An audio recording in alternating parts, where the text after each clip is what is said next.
পঞ্চম শ্রেণীর গণিত বইয়ের আজকের ভিডিওতে আলোচনা করব অধ্যায় 14 পৃষ্ঠা নাম্বার 152। তো এই নতুন অধ্যায়ে নামটা হচ্ছে ক্যালকুলেটর এবং কম্পিউটার, ক্যালকুলেটর ও কম্পিউটার।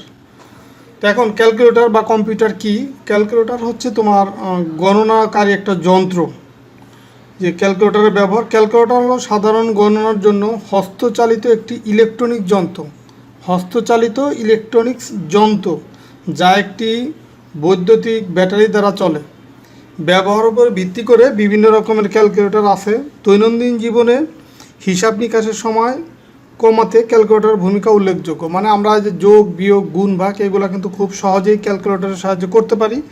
আর এই ক্যালকুলেটর মূলত হচ্ছে দুই ধরনের: সাধারণ ক্যালকুলেটর, সাধারণ ক্যালকুলেটর কোনগুলো? যেগুলোতে সিম্পল যে যোগ বিয়োগ গুণ ভাগ এই কাজগুলো করা হয়, বা ছোটোখাটো ব্যবসা প্রতিষ্ঠান বা বিভিন্ন নর্মাল যে হিসাবের জন্য এই সাধারণ ক্যালকুলেটরটা ব্যবহার করা হয়। আর একটা ক্যালকুলেটর আছে যেটা হচ্ছে বৈজ্ঞানিক ক্যালকুলেটর। এই যে বৈজ্ঞানিক ক্যালকুলেটর, এটা হচ্ছে তোমার যোগ বিয়োগ গুণ ভাগের পাশাপাশি এখানে কিছু সায়েন্টিফিক কাজও করা যায়, যেগুলো হচ্ছে তোমাদের পরবর্তী ক্লাসে যারা হয়তো 9-10-এ সায়েন্স নেবা তখন তোমাদের এই বৈজ্ঞানিক ক্যালকুলেটরটা প্রয়োজন হবে। এখানে মানে যোগ বিয়োগ গুণ ভাগের যোগ বিয়োগ গুণ ভাগ তো করাই যায়, পাশাপাশি এর বাইরে কিছু আরও অ্যাডভান্স হিসাব এই বৈজ্ঞানিক ক্যালকুলেটরের সাহায্যে করা যায়। আর সাধারণ ক্যালকুলেটরকে এটি দৈনন্দিন বাড়ির কাজে, দোকানে, ক্ষুদ্র ব্যবসা এগুলো ব্যবহার করা হয় সাধারণ ক্যালকুলেটর। তো তোমাদেরকে আজকের ভিডিওতে একটা সাধারণ ক্যালকুলেটর দেখাবো, যে সেটার মাধ্যমে কিভাবে আমরা খুব সহজে যোগ করতে পারি। যেগুলো আমরা আগে গুণ বা ভাগের মাধ্যমে করতাম, অনেক লিখে করতাম, এই কাজগুলো আমরা ক্যালকুলেটরের সাহায্যে কিন্তু খুব সহজেই করে ফেলতে পারবো। তো এখানে এই নিচের দিকে দেখো যে ক্যালকুলেটর ব্যবহার করে নিচের হিসাবটি করো। যে এখানে একটা হিসাব দেওয়া আছে যে 25 গুণ 35 বিয়োগ হচ্ছে 32 গুণ 18 যোগ হচ্ছে 26 ফার্স্ট ব্র্যাকেট ভাগ হচ্ছে 20। তো এটা যদি আমরা খাতায় লিখে করি তখন আমাকে এই যে 25 আর 35 কিন্তু এই আলাদা গুণ করতে হবে, আবার 32 তার নিচে 18 লিখে গুণ করতে হবে, দেন যোগ করতে হবে বা বিয়োগ করতে হবে, পরবর্তীতে আবার ভাগ করতে হবে। সেটা অনেক লেন্দি প্রসেস। আর আমরা এই কাজটা কিন্তু আমরা ক্যালকুলেটরের সাহায্যে খুব সহজেই করে ফেলতে পারবো। সেটাই তোমাদেরকে এখন আমি দেখাবো যে কিভাবে এই সেম কাজটা আমরা ক্যালকুলেটরের সাহায্যে করতে পারি। তো এই যে এটা দেখতে পাচ্ছ একটা সাধারণ ক্যালকুলেটর, এখানে শুধু যোগ বিয়োগ গুণ ভাগ এই কাজগুলাই করা হয়। তো এখন আমরা এইখানে এই যোগ বিয়োগ গুণ ভাগ এটা ক্যালকুলেটরের সাহায্যে যখন করব, দেখো ক্যালকুলেটর এখানে 1 2 3 এইভাবে করে 9টা ডিজিট আছে বা সংখ্যা আছে বা অঙ্ক আছে, 9টা অঙ্ক আছে 1 থেকে 9 পর্যন্ত, আবার এখানে শূন্যও আছে। তো এই অঙ্কগুলোর মাধ্যমে আমরা এটা করব, এই যে যোগ বিয়োগ গুণ ভাগ, এই যে এইগুলোর মাধ্যমে আমরা এখন যোগ বিয়োগ গুণ ভাগটা করব। তো প্রথমেই দেখতে পাচ্ছ যে এখানে আছে কি 25 গুণ 35। তো এখন এই ক্যালকুলেটরের সাহায্যে যদি এটা করতে চাই, তো প্রথমে আমরা ক্যালকুলেটরটা যে এসি যেটা বা এখানে অন, এটা চাপ দিয়ে ক্যালকুলেটর অন করবো। এই যে অন করলাম, দেখো যে এখানে এই ডিজিটটা মানে এখানে একটা অঙ্ক ভেসে উঠলো 0। তো স্টার্টিং অবস্থায় বা শুরুর অবস্থায় এরকম থাকে। তো এখন আমরা করব যে 25 গুণ 35, তার মানে আমরা 25 লিখবো আগে। 25 মানে কি 2 5, দেখো 2 চাপ দিলাম 5 চাপ দিলাম 25 হয়ে গেল 25। এখন গুণ করব কত? গুণ হচ্ছে 35। তো এখন আমি গুণে চাপ দেবো, এই যে দেখো এই যে গুণে চাপ দিচ্ছি। দেখো যে এইখানেও কিন্তু তোমার এই যে স্ক্রিনে দেখা যাচ্ছে যে গুণ কত আছে? 35। তো 35 মানে 3 5, তো এখন 3 5। তো আমার 25 গুণ 35 লেখা শেষ। এখন আমরা এই যে সমান চিহ্ন, এই যে এখানে যে সমান আছে এটাই চাপ দিলে কিন্তু রেজাল্টটা চলে আসবে। দেখো এই যে সমান চাপ দেবো, এই যে রেজাল্ট চলে আসছে কত? 875। তো তোমাদেরকে এই গুণটাই কিন্তু যে এখানে করে দেখানো আছে ক্যালকুলেটরের সাহায্যে। কত পাইছি এখানে? 875। আমরাও কিন্তু সেই 875 পেলাম। তো এরপরে আমাদের এই গুণের কাজটা করতে হবে। আমরা জানি যে যখন যোগ বিয়োগ গুণ ভাগ থাকে তখন হচ্ছে ভাগের কাজ আগে করতে হয়, দেন গুণের কাজ, তারপরে যোগ বিয়োগ। তো এখন এইখানে ফার্স্ট ব্র্যাকেট আবার আছে। তো ফার্স্ট ব্র্যাকেট থাকলে অবশ্যই ফার্স্ট ব্র্যাকেটের কাজ করতে হবে আগে। তো ফার্স্ট ব্র্যাকেটের ভিতরে আবার বিয়োগ আছে, যোগ আছে, গুণ আছে, তার মানে ফার্স্ট ব্র্যাকেটের ভিতরে গুণের কাজটা আমরা আগে করে নিলাম। এটা করলাম, কত পেলাম? 875। আবার এখন 32 গুণ 18 এটাও করব। তো এটা করার জন্য দেখো সেমভাবে করব। এই যে আমরা তো আগে একটা গুণ করছি, তো এটাকে আগে নিউট্রাল করে নিতে হবে বা 0 করে নিতে হবে। তো এই যে এসিতে চাপ দেব, দেখো এটা 0 হয়ে গেল। তো এখন আমরা নতুন যে গুণটা করব সেটার ক্ষেত্রে আছে কি 32, তার মানে 3 2 32 আমি দেখো লিখে ফেললাম যে এখানে 32 গুণ আছে কত, 32 গুণ আছে 18, তার মানে এই 32 লিখলাম। এখন আমি আবার সেই গুণের উপরে চাপ দেবো, দেখো এই যে গুণ চাপ দিলাম, এখানে গুণ ভেসে উঠছে, তার মানে 32 গুণ কত 18, এই 1 8।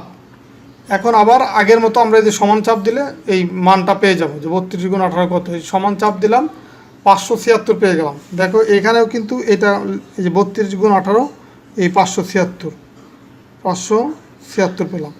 তো এখন আমরা এই 875 বিয়োগ 576 যোগ 26 এটা করব। তো যখন যোগ আর বিয়োগ থাকে তখন আমরা একদম প্রথম থেকে করে যেতে পারি, যোগ আর বিয়োগ যদি থাকে।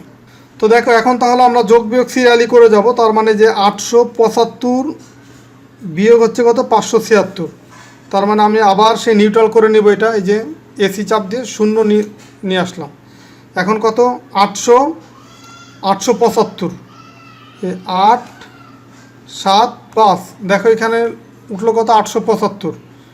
এই যে এখন কিন্তু আমরা গুণ করব না, এখন করব বিয়োগ আছে কত 576, এই 500 5 7 6 576।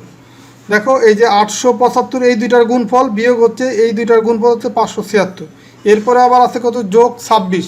তো এখন আমরা এই এখন চাপ দিব যোগ চাপ দিয়ে কত লিখব 26 2 6 26 লিখলাম। তো এখন আমরা সমান সমান চাপ দিই, এখন আমরা এই যে দেখো কত পেলাম 325, দেখো এই লাইনটাই কিন্তু করলাম যে 875 বিয়োগ 576 যোগ 26 কত পেলাম 325, তার মানে আমরা এইটুকু করার ফলে কত পেলাম 325 পেলাম। এটা তোমাদের বোঝানোর সুবিধাতে জাস্ট আমি এখানে লিখলাম, তোমাদের কিন্তু লিখতে হবে না। প্রথম গুণগুলা করলাম, দেন যোগ বিয়োগ করে 325 পেলাম। এখন এই যে আমি 325 পাইছি, এখন কিন্তু আর নিউট্রাল করার প্রয়োজন নেই। 325 পাইছি, এটাকে আমি ভাগ করব কত দিয়ে, ভাগ করব হচ্ছে 20 দিয়ে। তো এই যে ভাগ চাপ দিলাম, এখন হচ্ছে লিখবো কত 20, এই যে 2 0 এই যে 20 লিখলাম। তো এখন আমরা সমান সমান যখনই আমরা যোগ বিয়োগ করে মানটা বের করতে যাব তখন কিন্তু আমার সমান চাপ দিতে হবে। তো এখন আমি আবার সেই সমান চাপ দিলাম, এই যে সমান, দেখো 16.25 পাইছি। এখানেও কিন্তু ক্যালকুলেশন করে এই যে 16.25 কিন্তু পাইছি। তার মানে এইভাবে তোমার হচ্ছে ক্যালকুলেটরের সাহায্যে আমরা খুব সহজে যোগ বিয়োগ গুণ ভাগ সহজেই করে ফেলতে পারি। দেখো আমরা এই গুণটা যদি খাতায় লিখে করতাম তাহলে কিন্তু আমাদের প্রায় 1 পৃষ্ঠা লেগে যেত। এই দুইটা গুণ করতে হতো, তারপর আবার এই দুইটা গুণ করতে হতো, তারপরে যোগ বিয়োগ করে যে মানটা পাইতাম সেটাকে আবার 20 দিয়ে ভাগ করতে হতো, তো পুরো 1 পৃষ্ঠা লেগে যেত। আর এটা কিন্তু আমরা খুব সহজেই একটা লাইনের মাধ্যমে করতে পারি। তো যদি এই টাইপের ম্যাথ আসে তখন তুমি এই যে গুণের মানগুলো এখানে লিখে, এখানে গুণের মানটা লিখে সমান সমান দিয়ে লিখলা, এই যে এখন ফার্স্ট ব্র্যাকেট দিবা, তারপরে ভাগ করবা 20। এখন এটা যোগ বিয়োগ করে যেটা পাবা 325 লিখলা, ভাগ হচ্ছে 20। এখন লিখবা কত, এই ফাইনাল যে মানটা 16.25।